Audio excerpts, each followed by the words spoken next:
Louvado seja, engrandecido seja o nome santo do Senhor.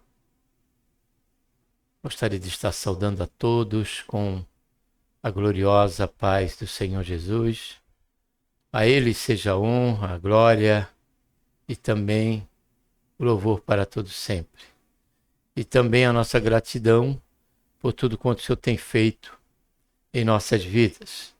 Seja bem-vindo aqui ao canal e também aqui ao quadro Estudando Junto, onde estamos durante ainda o primeiro trimestre, cujo tema central, na classe aqui dos adultos, é em defesa da fé cristã. Nosso compromisso está aí relacionado à teopraxia, a prática, frente a essa necessidade, defesa da nossa fé cristã. Então, nosso compromisso é combater as antigas heresias com nova aparência. E nessa oportunidade estaremos conhecendo o conteúdo da lição número 11, que tem como título A Salvação Não é Obra Humana. Deixa eu só ver um negocinho aqui, por gentileza. Então vamos prosseguir. Salvação não é obra humana. Para tanto, nós vamos estar orando. Pai, em nome do Senhor Jesus, nos colocamos, Senhor, na tua santa, gloriosa presença. Pedimos seu perdão dos nossos pecados que temos cometido. Queremos, Senhor, te agradecer, Pai, por esta tão grande salvação, pelo nosso nome estar escrito no livro da vida, pela esperança, Senhor, que temos de que a qualquer momento, Senhor Jesus, o Senhor há de vir nos buscar. Enquanto aqui estamos, agora, Pai, estaremos conhecendo o conteúdo da lição de número 11, onde vai tratar aí da defesa da fé, com respeito a essa heresia em que muitos acabam sendo levados, Senhor, a esta crença de que há algo no homem, na parte humana, que vai contribuir para a sua salvação. Por isso o tema, Pai, é salvação. A salvação não é obra humana. Nos dá, Senhor, graça durante esse período, entendimento. É o que nós te pedimos, ó Pai. Já te agradecemos por tudo. Em nome do Senhor Jesus. Amém.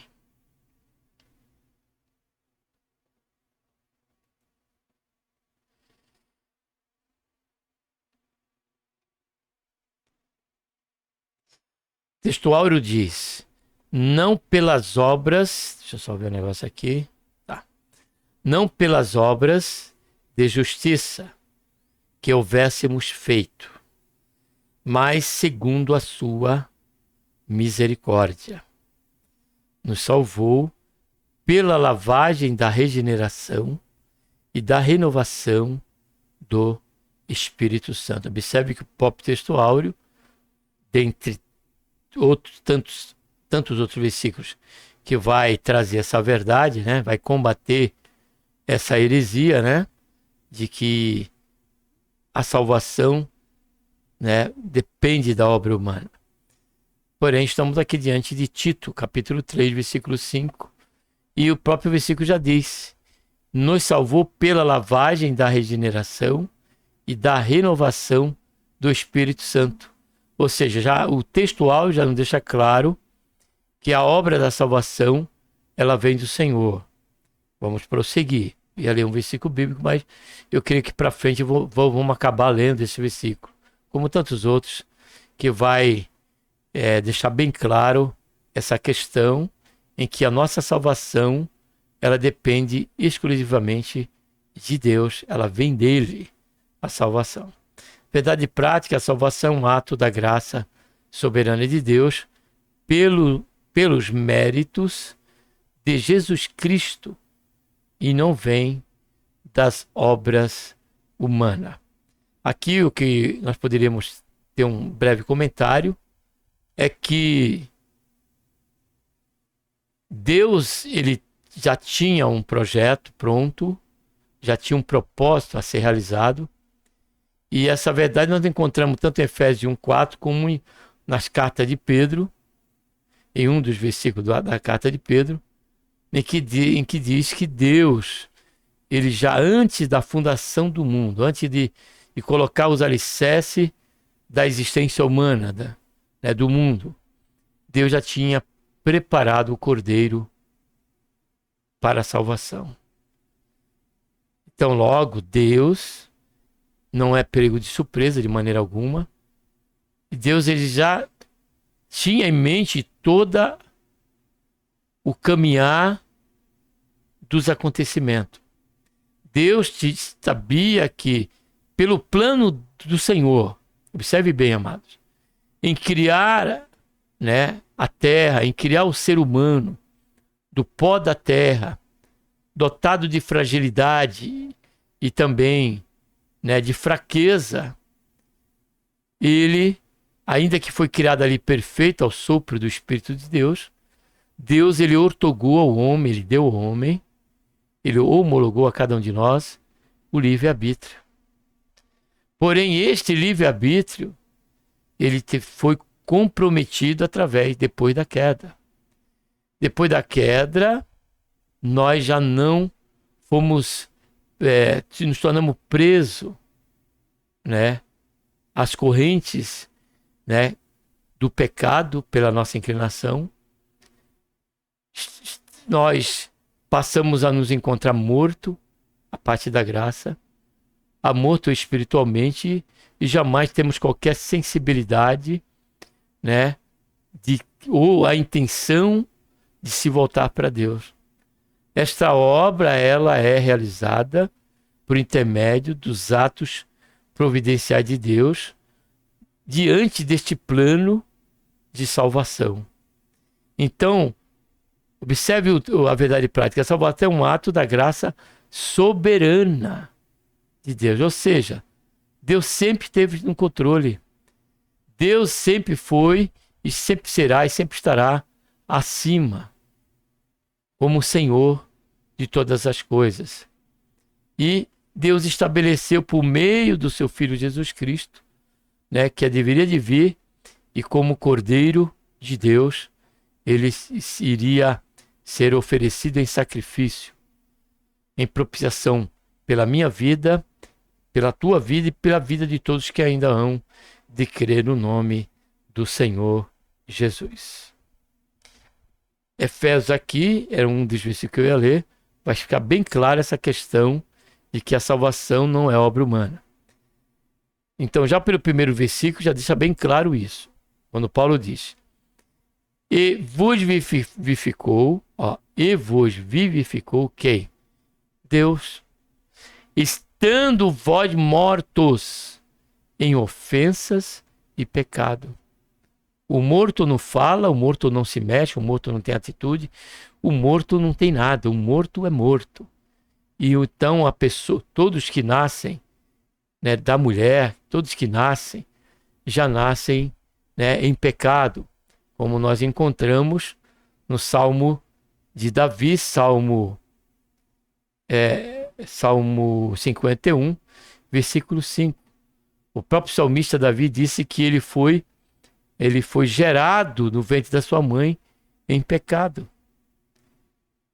Falar que foi gerado em pecado é falar que foi gerado sem qualquer inclinação a Deus. Sem qualquer inclinação para se voltar para Deus, para ter o desejo de Deus, e o desejo e o anseio de viver a sua vontade. E Paulo, ele diz: e vos vivificou quem? Aqueles que a carta de Paulo estava sendo endereçada aos irmãos da igreja de Efésios. Ele diz: em que noutro tempo, quando estávamos mortos, andaste segundo o curso deste mundo, segundo o príncipe da potestade do ar, do espírito que agora opera nos filhos da desobediência. E quem é esse príncipe da potestade? É Satanás, é o diabo, entre os quais todos nós, olha só, vamos voltar em que noutro tempo andaste segundo o curso deste mundo, segundo o príncipe, não coloquei para você, né? Graças a Deus que eu me lembrei aqui. Em que noutro tempo andaste segundo o curso deste mundo, segundo o príncipe da potestade do ar, do espírito que agora opera, agora, olha o que ele diz, nos filhos da desobediência, entre os quais quem? Nós temos que fazer o uso da hermenêutica, a arte da interpretação do texto.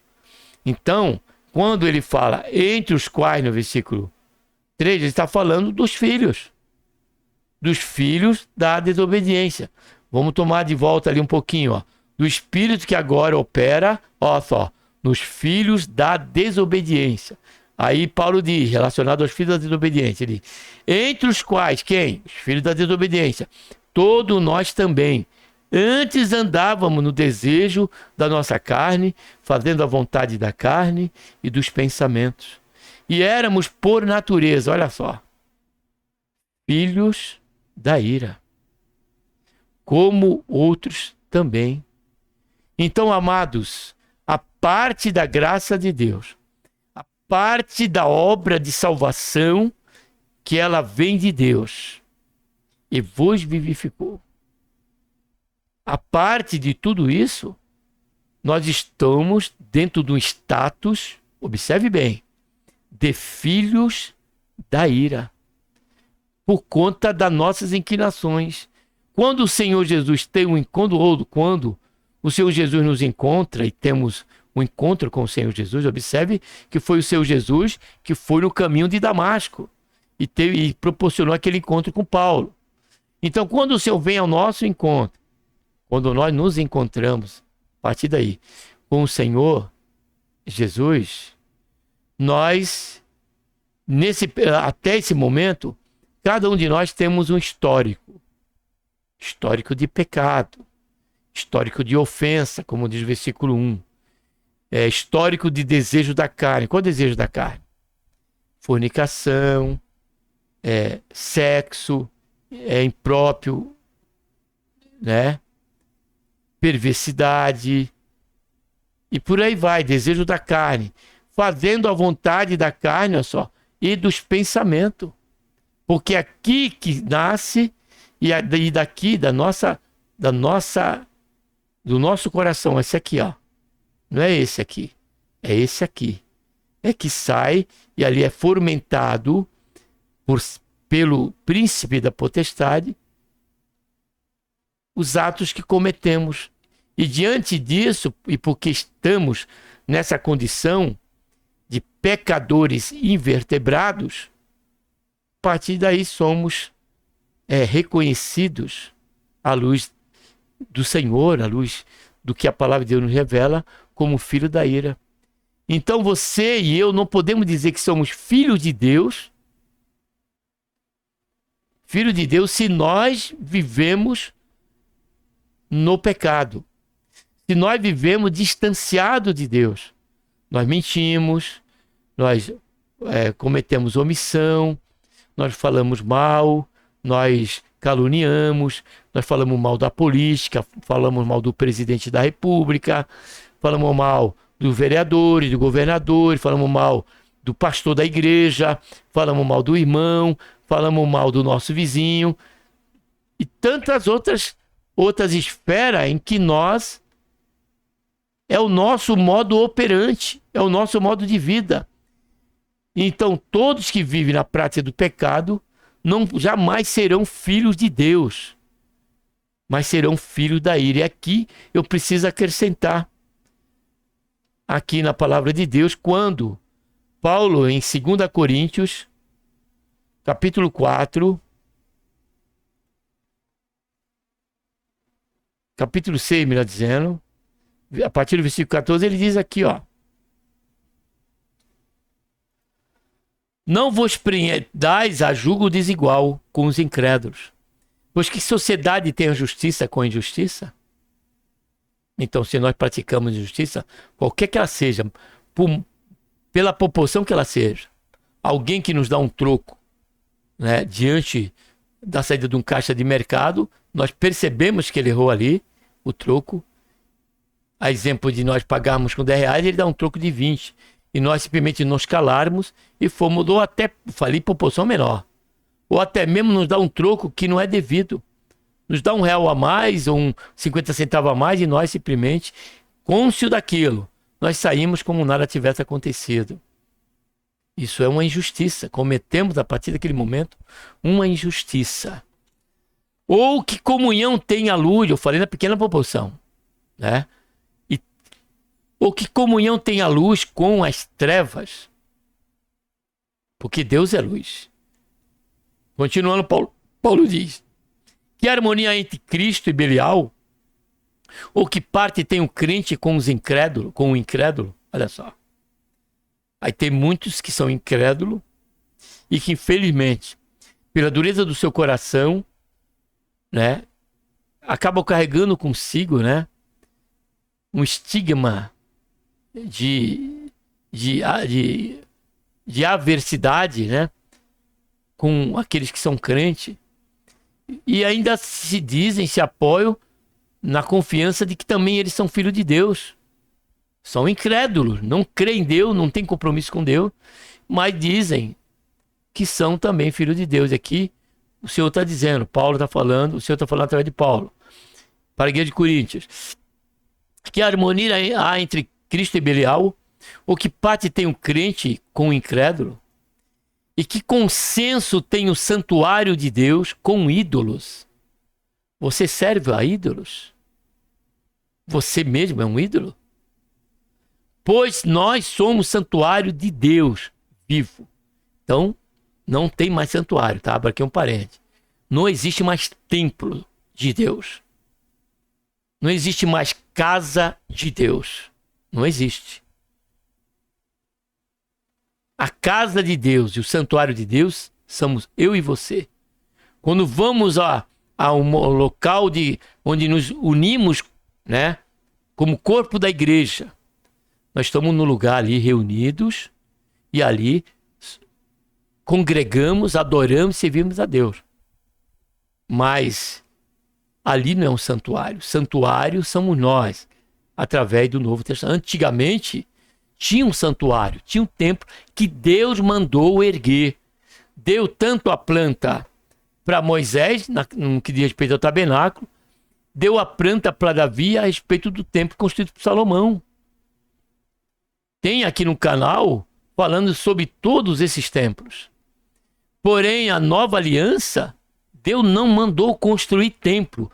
Deus, escute bem, à luz da Bíblia, você já deixei claro aqui que não precisa tomar como... eu não sou aferidor de verdade, não sou professor, mas leio Bíblia, estudo a Bíblia, pela misericórdia de Deus, né, o Senhor tem dado entendimento quanto a isso. Para não relevarmos determinadas coisas que daqui a pouco se torna uma verdade. Algo que não é, porque no momento algum, no Novo Testamento, você vê qualquer orientação para se construir uma igreja, se construir um templo. Nós podemos até se unir como corpo de Cristo, ali o ministério, através dos irmãos, através da oferta, e construímos, alugamos compramos um terreno, compramos matéria, construímos um lugar, observe bem o meu termo, um lugar para cultuarmos a Deus. Mas ali não será a casa de Deus. A casa de Deus somos nós. Porque a responsabilidade nossa, agora é nossa. A mesma responsabilidade, as peculiaridades que Deus deixou a exemplo de Moisés e a exemplo também da questão do templo, através da lei e da ordem ali litúrgica, enquanto estava em vigor a lei e a questão da lei sacerdotal, da lei da liturgia, do culto, então ali Deus mandou fazer um templo mesmo. E ele habitava, ele estava presente neste templo por intermédio da arca que era colocada no Santo do Santo. Ali era a representatividade, a Bíblia deixa bem claro isso, que era a presença de Deus ali. Mas em qualquer lugar que vamos cultuar a Deus como igreja, ali Deus não está ali. Deus passa a estar ali através do corpo da igreja. Nós estamos ali, Deus está em nós e ali Deus se faz presente. Porque o próprio Senhor Jesus disse: onde estiverem 2 ou 3 reunidos em meu lugar, eu estarei ali. Observe que o Senhor Jesus não falou de templo, não falou. O Senhor Jesus até falou: eu edificarei a minha igreja. Ele estava falando da questão do corpo da igreja mística e não de uma igreja física. Agora, pelos viés do equilíbrio, pelos viés da moderação, nós podemos até dizer: ó, vou até a igreja, ali onde eu congrego, para cultuar a Deus. Mas não é lá que você vai ter um encontro com a presença de Deus. Porque hoje em dia se usa muito esse termo. Quando está no culto, o pastor ou quem tiver na oportunidade falar: irmão, é muito importante estarmos aqui, porque aqui nós temos um encontro com Deus, com a presença de Deus. Precisamos estar sempre, quando assim nos for possível, estarmos aqui, neste lugar, na presença de Deus. Como aquele lugar representa a única condição de eu estar na presença de Deus. Amados, nós como corpo da igreja do Senhor, e onde Ele é o cabeça, Deus está presente em todo lugar que nós estivermos, está presente em nós. Está aqui, só olhar para a Bíblia. Pois nós somos santuários do Deus vivo. Como Deus disse: olha, neles habitarei, e entre eles andarei, e eu serei o seu Deus, e eles serão o meu povo, amados. Pelo que ele diz, continua Paulo, pelo que sai vós do meio deles, e separai-vos, diz o Senhor, e não toqueis em coisa imunda. Aí, olha, depois de tudo isso aqui que Paulo diz, da palavra de Deus: e eu vos receberei, e eu serei para vós pai, a partir daqui, e vós sereis para mim filhos e filhas, diz o Senhor Todo-o-Poderoso.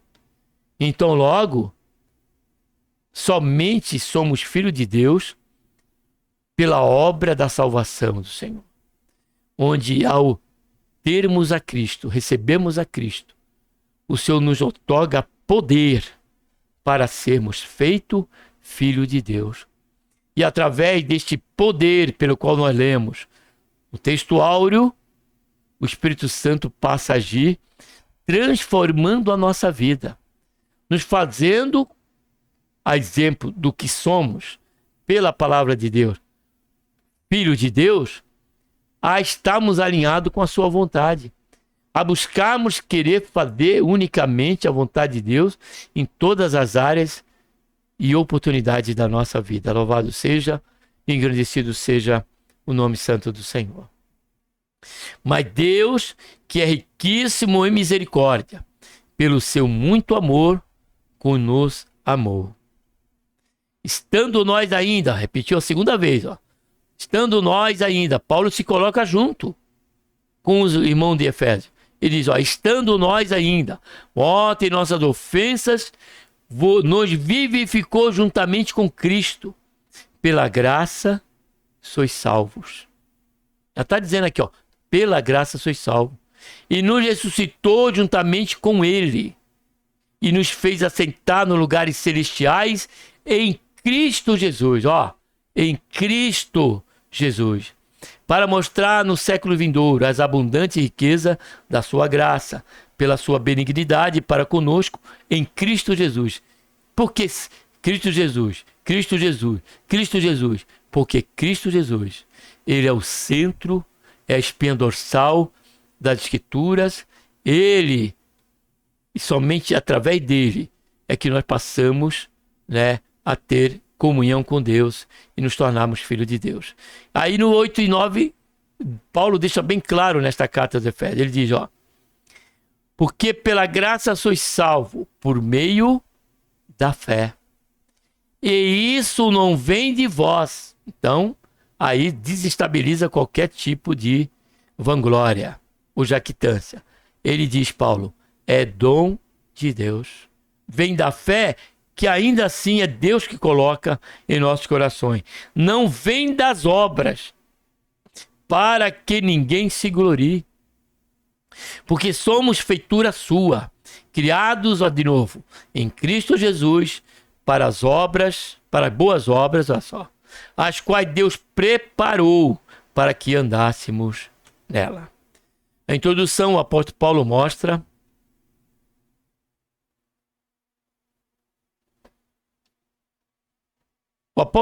mostra nessa leitura bíblica em classe o contraste entre o estado espiritual da miséria humana e a restauração à comunhão com Deus.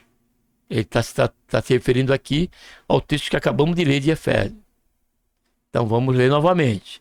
O apóstolo Paulo mostra nessa leitura bíblica em classe que lemos, acabamos de ler, o contraste entre o estado espiritual da miséria humana. E que estado era esse que lemos lá? E ele repetiu por 2 vezes. A morte espiritual. Além disso, ele fala do estado da miséria humana, que é a morte, e a restauração à comunhão com Deus, que foi a questão da fé, que é pela graça, um dom da fé, dado por Deus, e não vem das obras. E ele diz aqui, o professor, na introdução.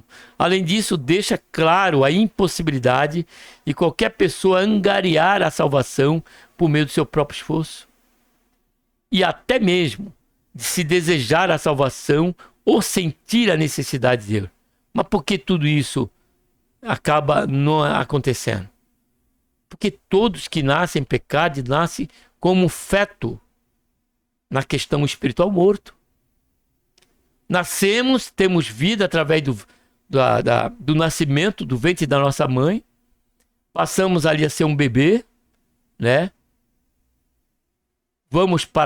Passamos a fazer parte de uma família, porém, ali também está, dentro na comparação dessa criança, um feto morto, no que diz respeito ao corpo espiritual, à vida espiritual.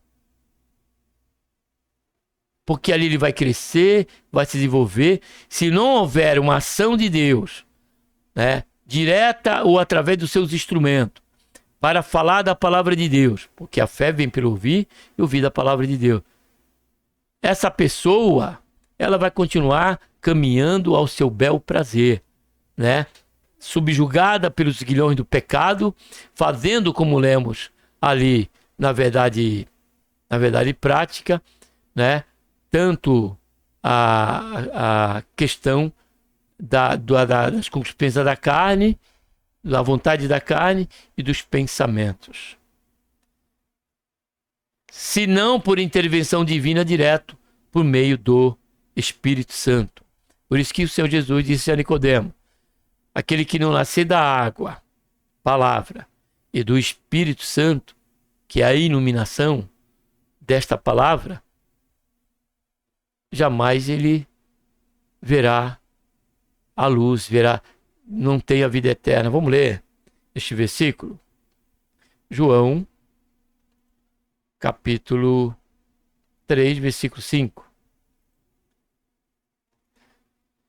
Em verdade vos te digo, Jesus respondeu, que se alguém não nascer da água e do Espírito, não pode entrar, olha aí, no reino de Deus. Vamos prosseguir. Primeiro ponto, a salvação sob a graça de Deus. Primeiro subponto, a descrição do estado espiritual humano, de 1 a 3. O relato da condição pecaminosa da natureza humana confirma a extensão da corrupção do gênero humano, estudado na lição anterior. Nós vimos lá sobre a questão da corrupção humana. Então eu vou ler novamente a descrição do estado espiritual humano que Paulo falou entre o 1 a 3 de Efésios 1 a 10, e de 1 a 3, Paulo fala desse estado espiritual humano. O relato da condição pecaminosa da natureza humana confirma a extensão da corrupção do gênero humano, estudado na lição anterior.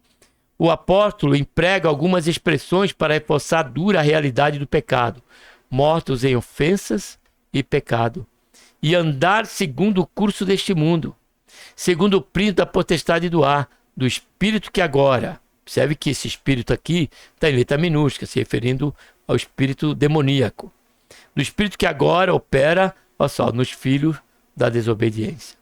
Andávamos no desejo da nossa carne, éramos por natureza filho da ira. Paulo diz éramos, se referindo a uma condição do passado, porque ele está dentro de um contexto em que todos são cristãos.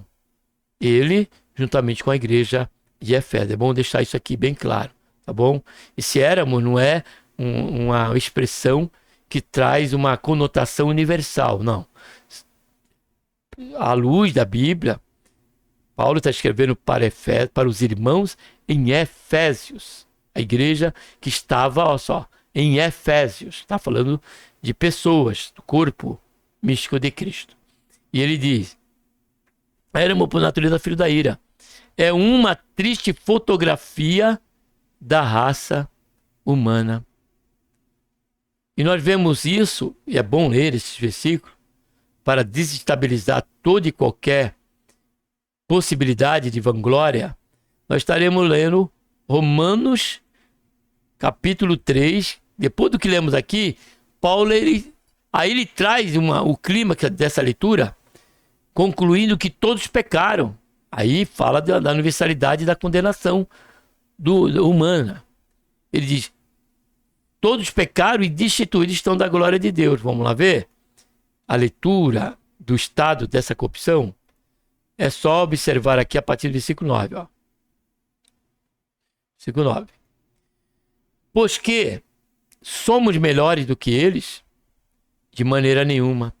Pois já demonstramos que tanto judeu como grego, todos estão debaixo do pecado. Essa demonstração, né, jurídica de Paulo, ele trata dos judeus no capítulo 2 e dos gentios no capítulo 1.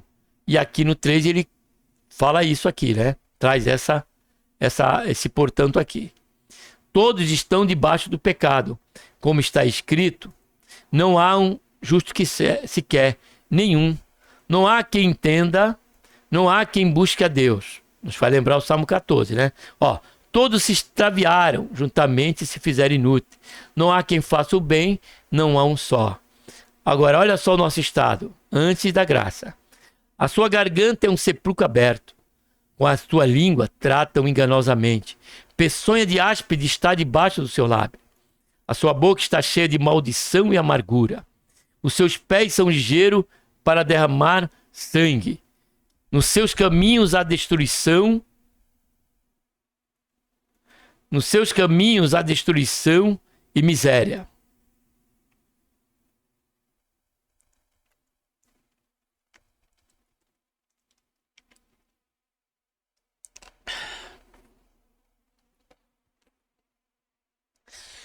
E não conhecer o caminho da paz.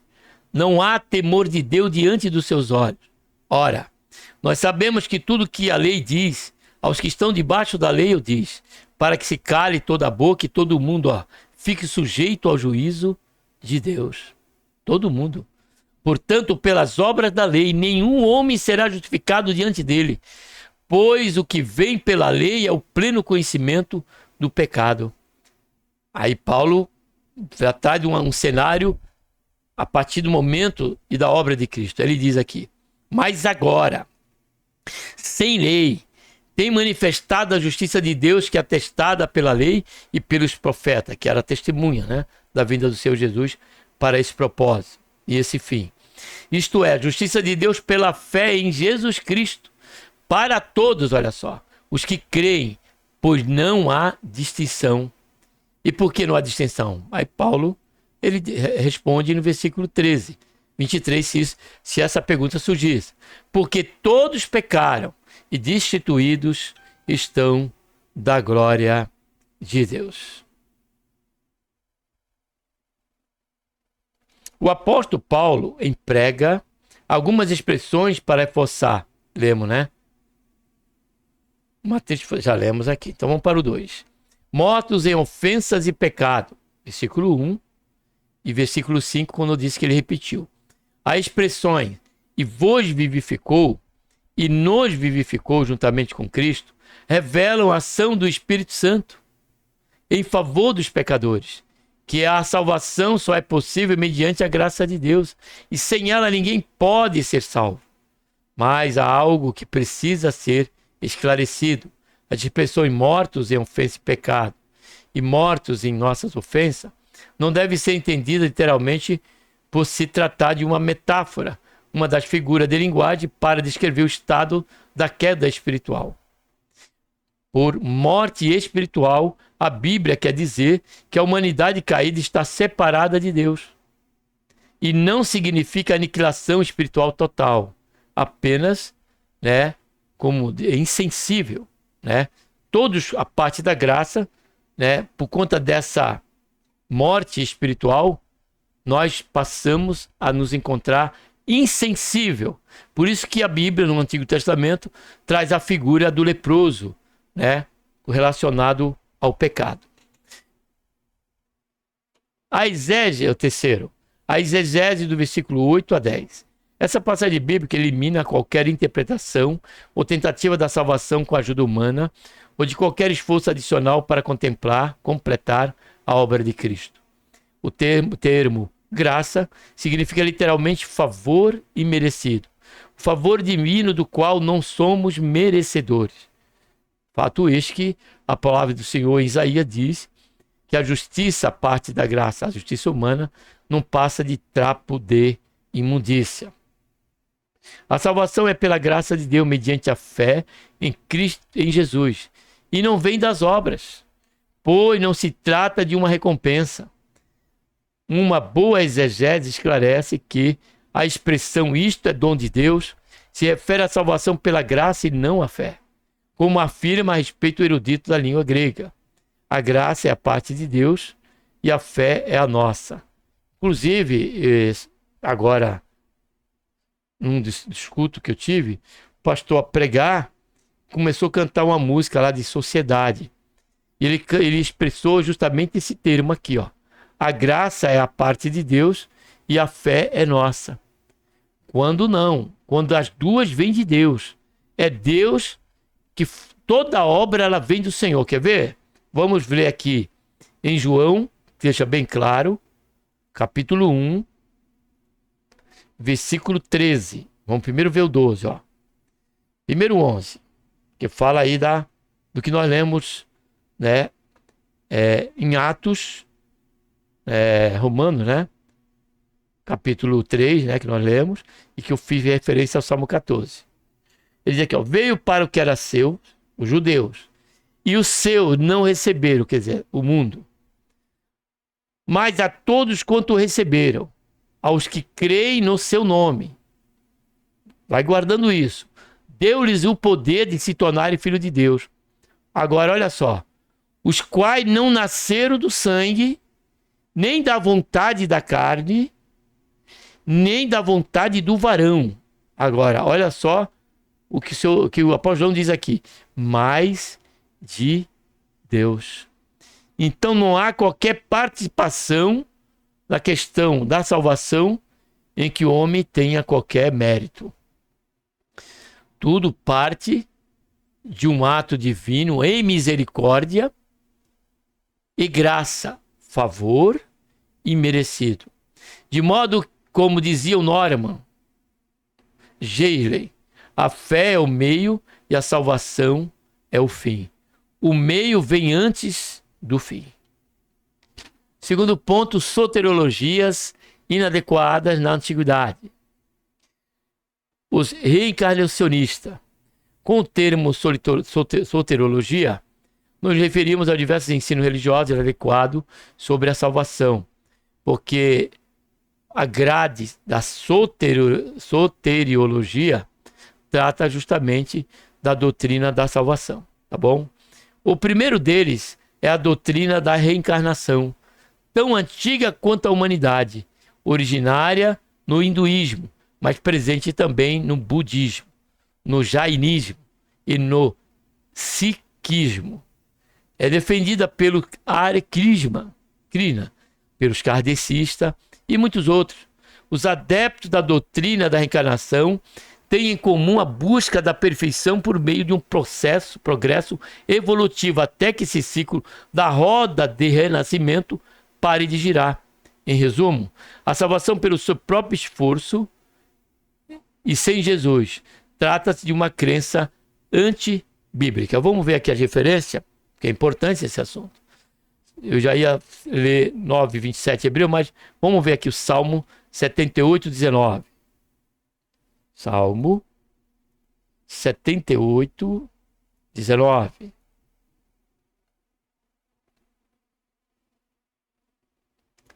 Também falaram contra Deus, dizendo: poderá Deus, porventura, preparar uma mesa no deserto? Acaso fornecerá carne para o seu povo? Não vê qualquer ligação. 39, desculpa. 39. Porque se lembrou de que eram carne, um vento que passa e não volta. Mas o versículo Hebreu 9, 27 faz desabar totalmente, né? Se desvanecer totalmente essa questão dessa crença. Quando em Hebreus, capítulo 9, já dado aqui como referência, né?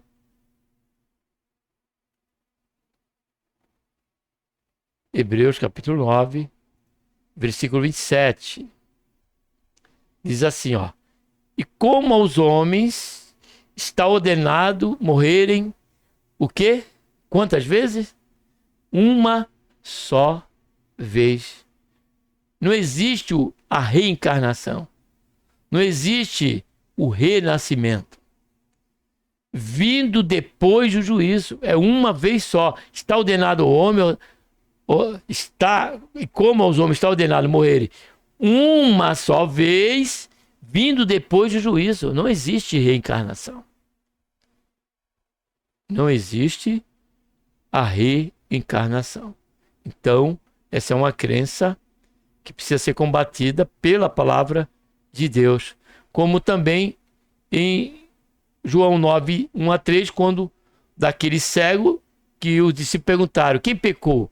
Esse ou seus pais? Para que ele ficasse daquela maneira. Então, Jesus também ali descartou qualquer possibilidade na questão de ter qualquer situação de culpa por conta dos pais que morreram. Mas do versículo que eu, na minha opinião aqui, que serve como a base, um fundamento claro, e que não existe essa questão de termos que crer desta maneira na reencarnação, é Hebreus 9, 27, que está bem claro.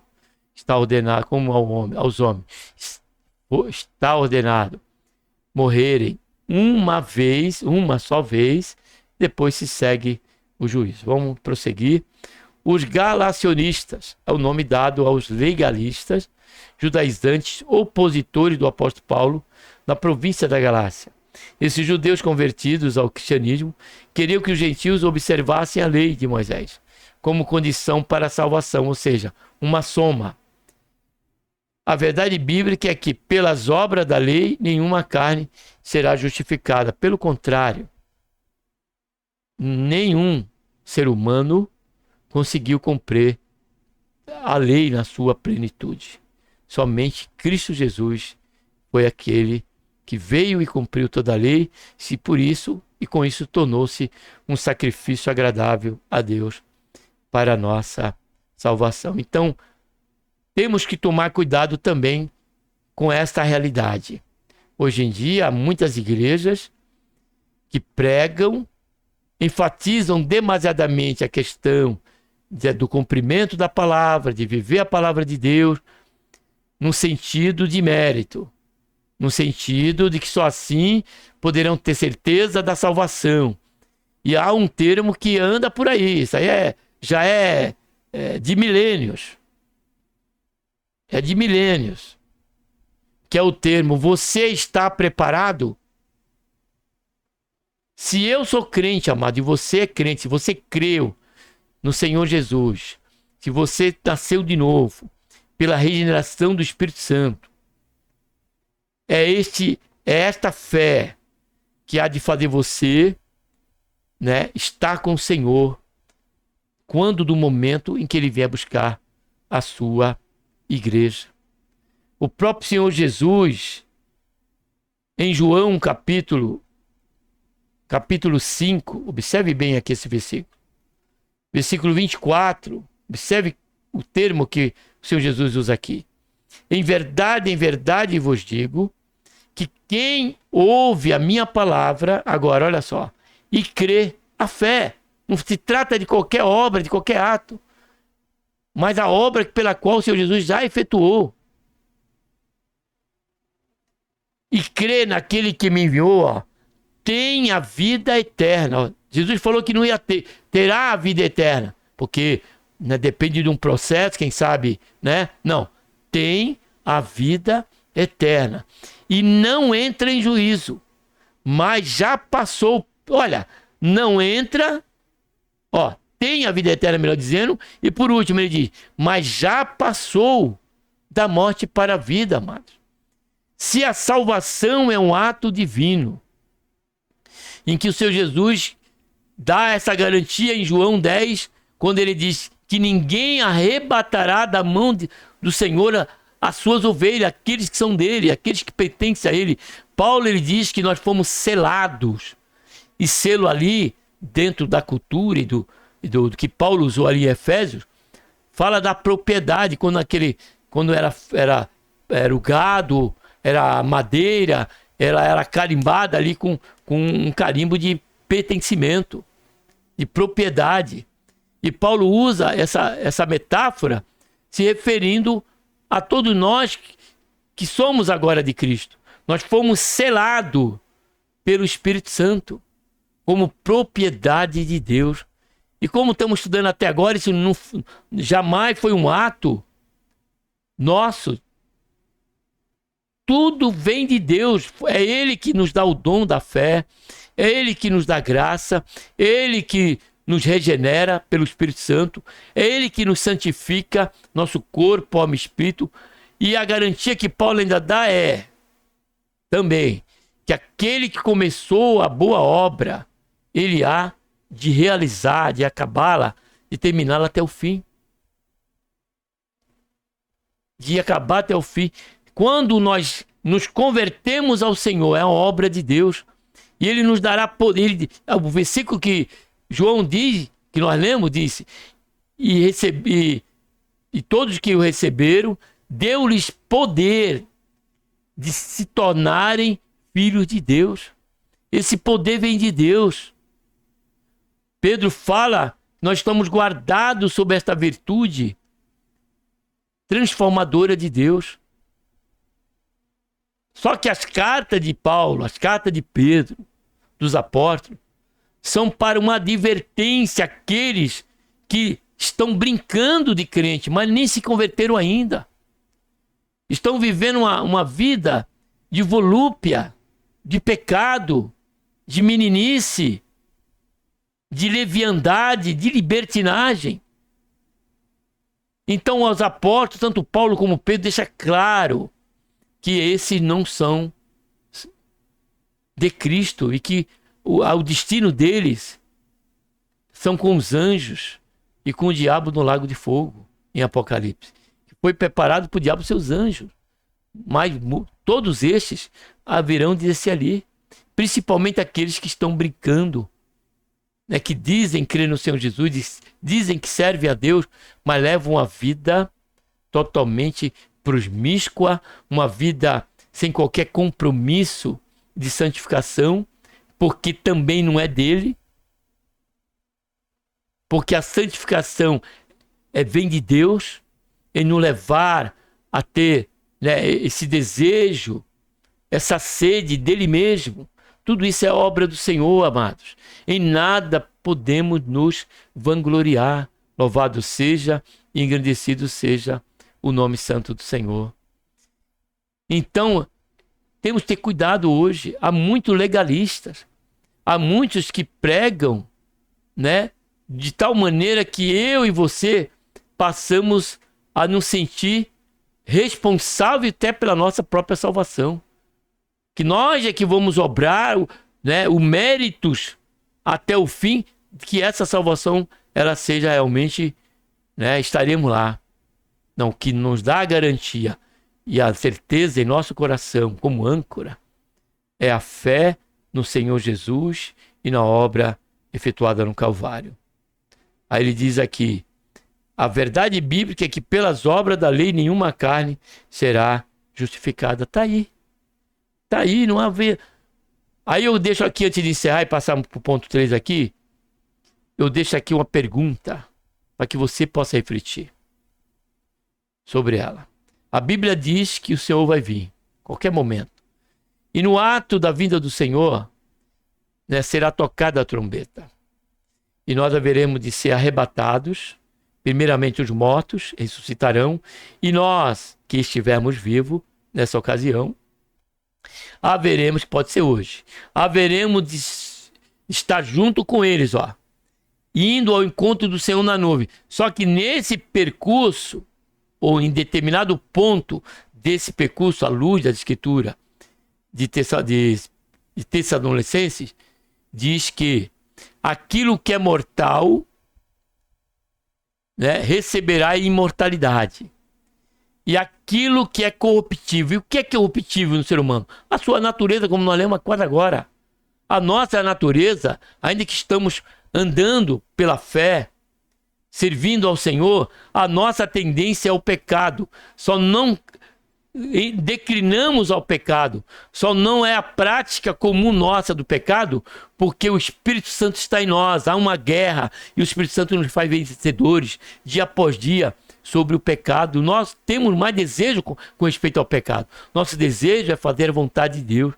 Nosso desejo é primar pelas coisas que são verdadeiras, as coisas que são louváveis, aquilo que é de boa fama, amados.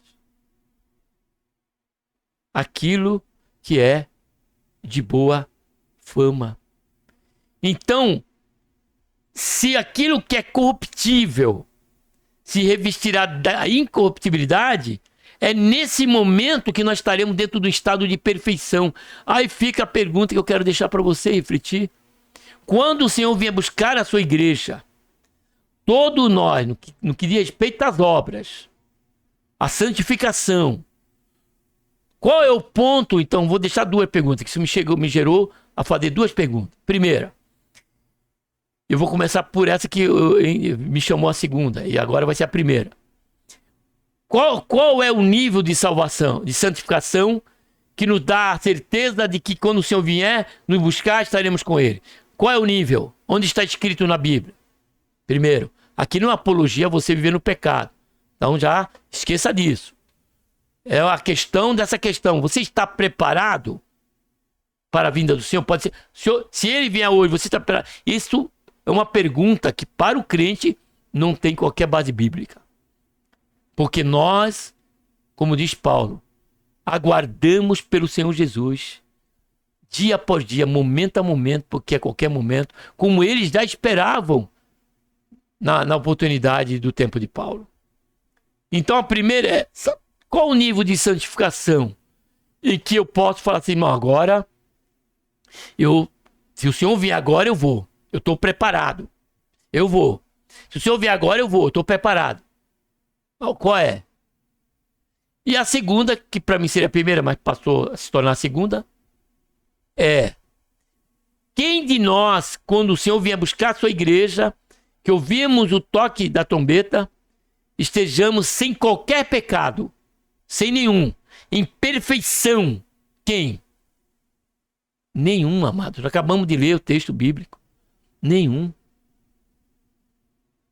Porque se houvesse isso, não era necessário a incorruptibilidade se passar a ser a incorruptibilidade, né, passar a ser o que é mortal, a imortalidade, o que é corruptível, a incorruptibilidade. Não precisava, porque nós não tinha nada de corrupto. Nós somos perfeitos, que eu estou vindo, eu estou preparado. Eu vou porque eu não tenho pecado nenhum. Eu estou preparado. Então, eu estou falando desse jeito aqui, para os irmãos verem. Isso aqui é muito sério, irmão. Nós estamos aqui tratando dos galacionistas, estamos tratando aí, falamos sobre os kardecistas, sobre a reencarnação. Sabemos também que a questão dos católicos romanos, eles tratam, né, a questão da obra como um mérito para a salvação, que é pelas obras. E tantas outras pessoas que, vendidas a esse engano, vivem desta maneira, amados. E nós também agimos da mesma maneira como crentes, achando que o que nós vamos fazer, nós temos que estar preparados. Então tem algo a ser feito. Então que a cruz não bastou. O mérito da cruz não foi o suficiente. E eu tenho que fazer algo para me estar preparado para a volta do Senhor Jesus. Então fica aqui essas duas perguntas para você meditar sobre ela. Porém, o que fica para nós é a palavra de Deus. Que somente pela fé em Cristo Jesus, na obra do Calvário, é esta fé que nós confessamos quando descemos as águas. Melhor até dizendo, antes de descermos as águas. No ato de descer as águas. O pastor nos perguntou, você crê no Senhor Jesus como seu único, olha só, e suficiente Salvador? Nós falamos, cremos. Promete ser fiel a Ele. Em que essa fidelidade que o pastor nos pergunta? Fiel a esta primeira resposta. Você crê no Senhor Jesus como seu único e suficiente Salvador? Cremos. Promete ser fiel a Ele com respeito a isso, a essa crença, em crer que Ele é o único e suficiente Salvador. Todos os dias da sua vida nós respondemos, prometo. Aí ele diz, diante da vossa confissão pública, que não é o pastor, é a minha confissão de que eu confessei ali, de que não só creio que Jesus é meu único e suficiente Salvador, e que a partir dali, depois que eu descer as águas e subir, como essa nova símbolo dessa nova criatura, a minha confiança e total dependência está nesta fé, nesta crença. E eu tenho que prosseguir. Como Paulo diz, ainda que o meu corpo ele sirva ao pecado, o meu coração, a minha mente estará servindo a Deus. Pela confiança do precioso sangue de Jesus que nos purifica de todo o pecado. Louvado seja e engrandecido seja o nome santo do Senhor. Terceiro subponto diz, os gnósticos, no campo soteriológico, eles apregoavam uma visão dualista do universo. O maniqueísmo, o que é isso? Fundado por Mani, 216-266, na Pérsia, a atual Irã, seu ensino era que o universo é composto do reino das trevas e do reino da luz. E os dois lutam pelo domínio da natureza e do próprio ser humano. Desse modo, o ser humano passa a ser salvo, precisa ser libertado da prisão do mundo e dos seus poderes planetários. E essa libertação só é possível por meio de um conhecimento místico, gnosis, uma espécie de iluminação espiritual limitada aos espirituais. Os demais são pessoas materiais e não podem receber esse conhecimento.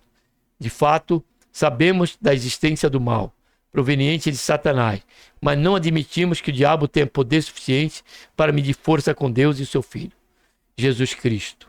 A salvação é para todas as pessoas. Não existe guerra. A guerra quem travamos, os que estão travando essa guerra somos nós, que é a guerra espiritual. Nós que somos inimigo, ou eles nos têm como inimigo, porque servimos a Deus. Então o que ele busca é nos tirar da presença de Deus pelos seus ardis, pelos seus enganos.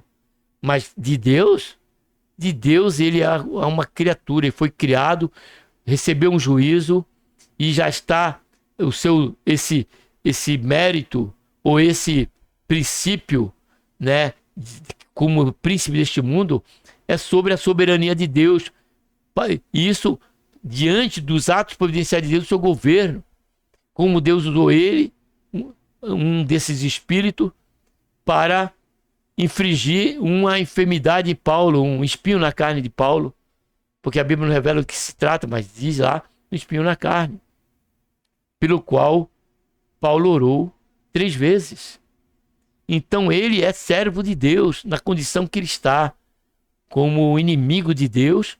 Ele, ainda assim, tudo que ele vem a fazer tem que ter a permissão de Deus, e o livro de Jó deixa isso bem claro, inclusive tem a referência aqui embaixo, né, de 1:12. Terceiro ponto, as soteriologias inadequadas de hoje. O islamismo. Segundo essa religião, se as boas ações superarem as más, tal pessoa irá para o paraíso. Eles, observe que é o Corão, a base dele, não a Bíblia. Eles ensinam ainda que Alá não ama os pecadores, mas somente os piedosos. Alá não ama os agressores. Alá não ama a nenhum ingrato pecador. Esta é uma das 24 vezes que o Alcorão afirma que Alá não ama os pecadores. Na concepção do islamismo, não há necessidade de expiação. Logo, não existe salvação como no sistema cristão. A salvação no contexto deles é por mérito, pelas obras, mas à luz da Bíblia. O pecador recebe a vida eterna a partir do momento que passa a crer no coração que Deus ressuscitou Jesus dentre os mortos e confessa publicamente o nome do Senhor Jesus. Romanos 10, 9 e 10. Segundo, a testemunha de Jeová. A salvação não está em Cristo, mas na organização religiosa delas. E não só ela, tá? Tem outro ministério aí que como o catolicismo mesmo romano e outro ministério aí que também tem essa questão do monopólio da salvação, né? E o que não é, né? A salvação está em Cristo, mas na organização religiosa delas. Mas na organização religiosa delas. Não está em Cristo, por exemplo, mas na organização religiosa dela. Diferente do que ensina a Bíblia. O próprio Senhor Jesus disse: eu sou o caminho. Não é um caminho, é o caminho. Existem 2 grupos de salvo. Um que tem direito ao céu, restrito a 144 mil, a classe dos ungidos. Outro grupo, a classe da grande multidão, é a que vai herdar a terra, segundo a teologia do movimento. Seus teólogos ensinam que as testemunhas de Jeová, que pertencem à classe da grande multidão, não são filhos de Deus, não pertencem a Cristo, não têm o Espírito Santo. Jesus não é mediador delas, nem tem esperança de salvação. A Bíblia nos ensina que não existe cristão sem Espírito Santo, e que mas a todos quanto receberam, deu-lhes o poder, serem feito filho de Deus, os que creem no seu nome. Então, conhecemos aí, né, os ardis aí, também por meio dessa seita. O mormonismo, que são os mormons, né? Creem numa salvação geral, em que os mormons são castigados e depois liberados para a salvação, numa perspectiva individual, em que a salvação é obtida pela fé em Jesus, pela obediência à lei e à ordenança. Tá aí o legalismo também fazendo parte desse bojo de crença, né? Eles consideram ordenanças, segundo o artigo 3 e 4 das regras de fé, fé em Jesus, arrependimento, batismo por imersão e imposição de mãos, mas há outros requisitos. Um deles é aceitar Joseph Smith como porta-voz de Deus. Tal ensino, no entanto, diverge da Escritura, pois ela nos ensina que o Senhor Jesus não precisa de co-salvador, assim como o catolicismo romano tem Maria, né, com essa coautora, co-salvadora. A Bíblia ensina que ele é o único salvador. A salvação não é por mérito humano, ninguém pode ser salvo pelas boas obras, mas somente pela graça, mediante a fé. Existe apenas uma salvação, e ela está à disposição de todos os seres humanos. Concluindo, entendemos que somente pela graça é possível chegar-se a Deus. E isso é um ato soberano da sua graça e bondade. É a misericórdia divina que leva as pessoas ao arrependimento. Graça não é mérito. E nem o ato de o pecador receber a dádiva divina constitui mérito pessoal. Mas Deus disponibilizou a sua graça para todos os seres humanos e não para uns poucos escolhidos. A Bíblia ensina que a salvação é para todos.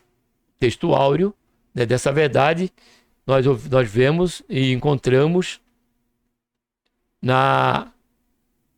no próprio Evangelho de João,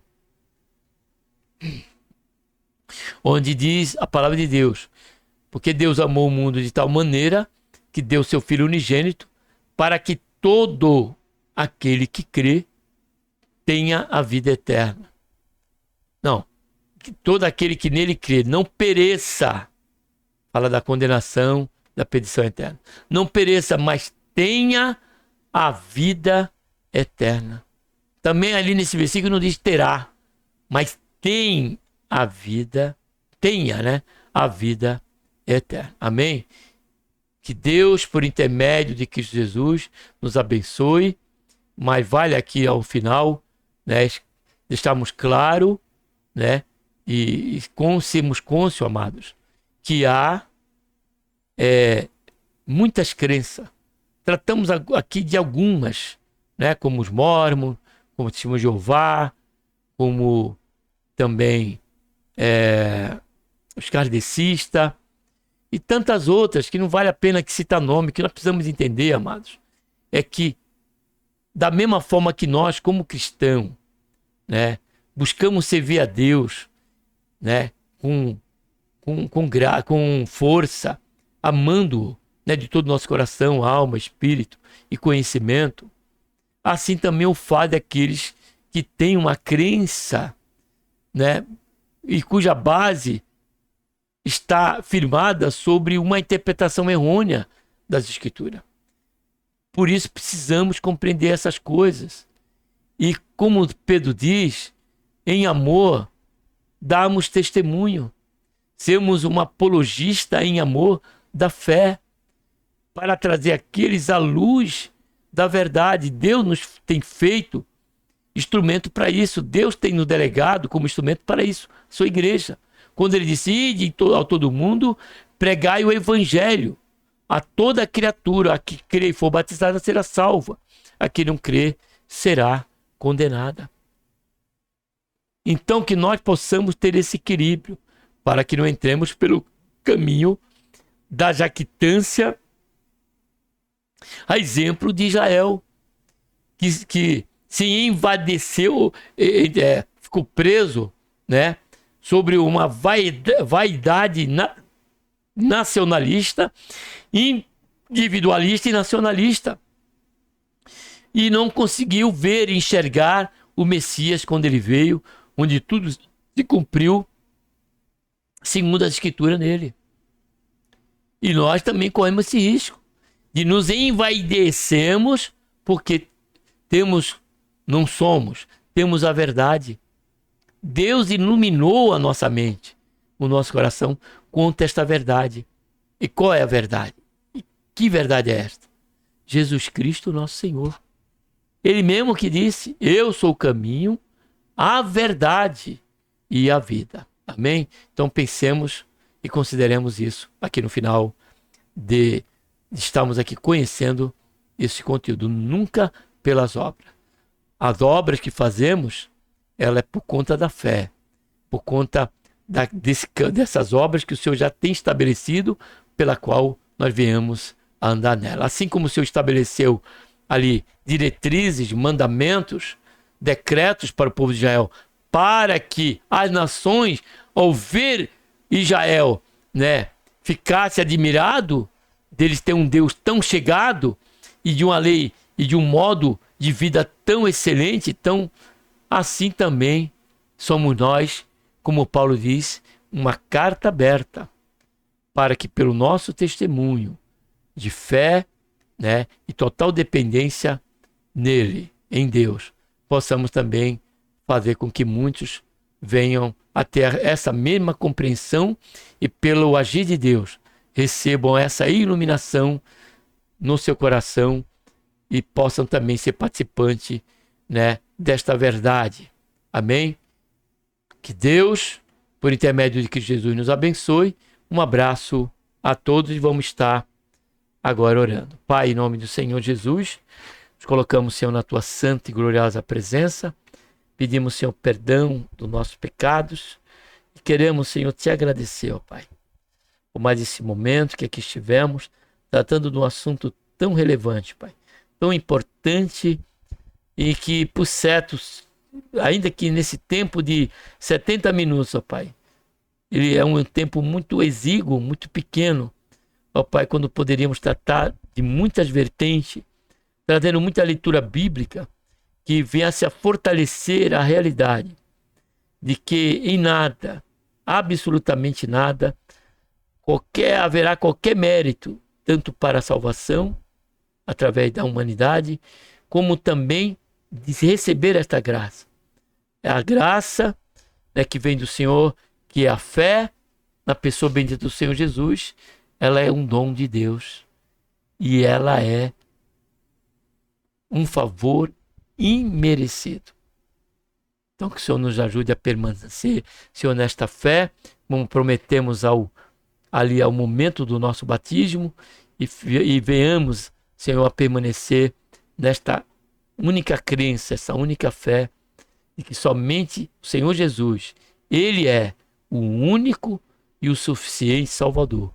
E como disse o teu filho, Senhor, o apóstolo Pedro, não há um nome em que o homem, não há nenhum nome em que o homem venha a se salvo, a não ser no nome precioso de nosso Senhor e Salvador Jesus Cristo. Pai, por isso é que nós pedimos e te agradecemos por tudo, em nome do Senhor Jesus. Amém.